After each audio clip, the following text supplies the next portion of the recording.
Good afternoon, ma'am. My name is Jan Michael S. Galon from BSIT Section 1. Today, I will show you how to input my first name, middle name, and last name and put it all together. So, first, I use console write line to print out my first name, and I use the string fname console read line, and the variable is fname. Console write line, enter your middle to put my middle name. I use string data types. Mname is my variable console read line to print out my middle name. I use console write line in this line to print out my last name. I use data type string lname, and that is my variable.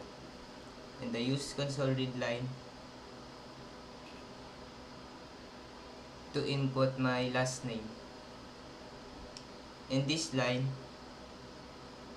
in this double quotation, this is the placeholder that will print out all together if I run this program.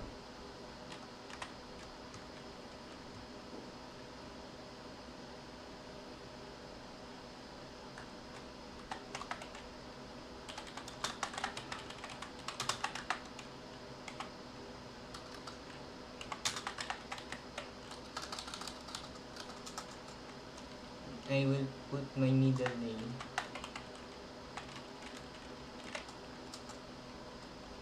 and this is my last name. That's all. Thank you.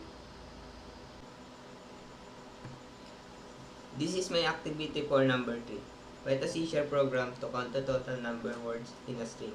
To solve a problem from the statement, you must use the console write. Type the count total number of words in a string. The console write. Input the string. Use a string to get the output. Use while that indicates looping, and use the data type inside looping. Then print the total number of words in the string and run the program. For example,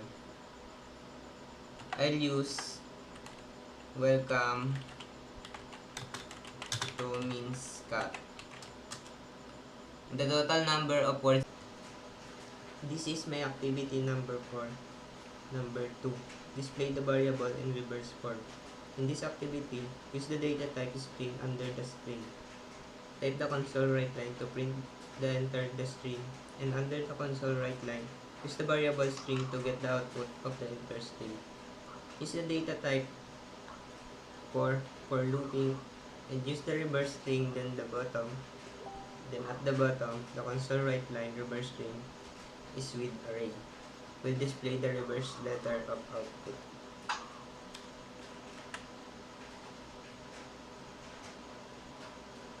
For example,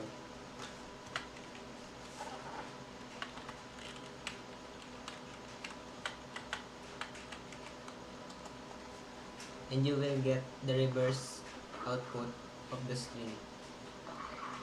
This is my activity for number 1.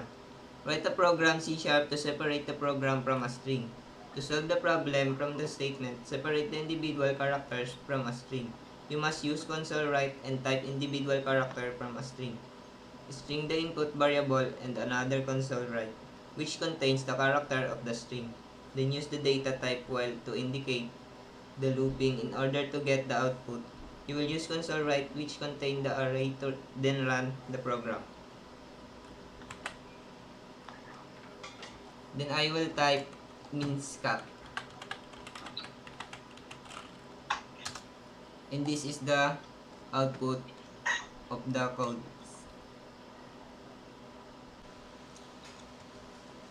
This is my activity 5, number 1. Write a program C# to display the computed salary.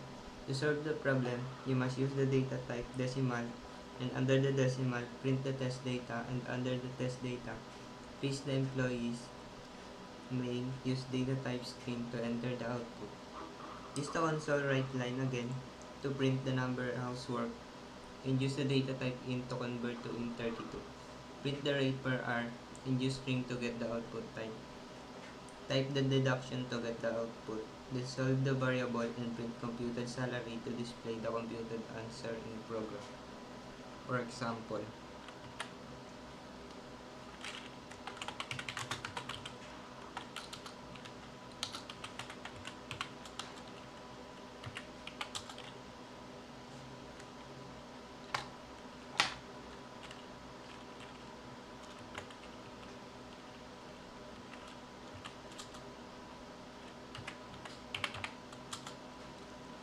and that's the answer.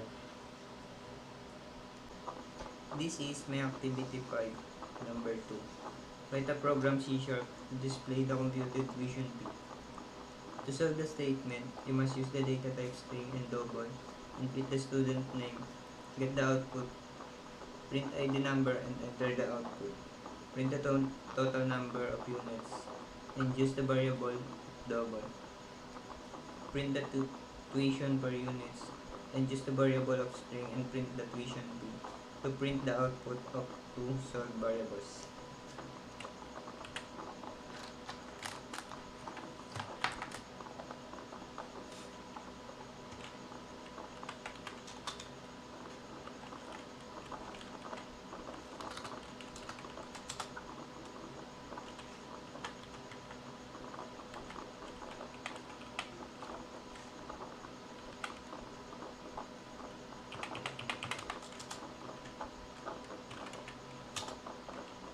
The tuition per units are 250, and the total tuition fee is 6,000. This is my activity 5, number 2. Write a program C# to display the computed tuition fee. To solve the statement, you must use the data type string and double, input the student name, get the output, print ID number and enter the output. Print the total number of units, and use the variable double.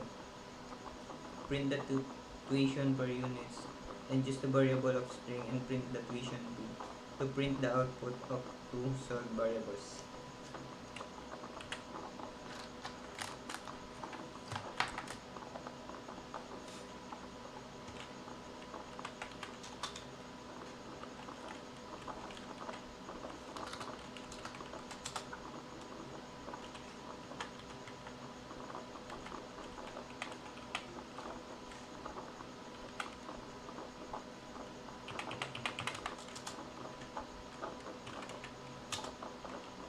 The tuition per units are 250,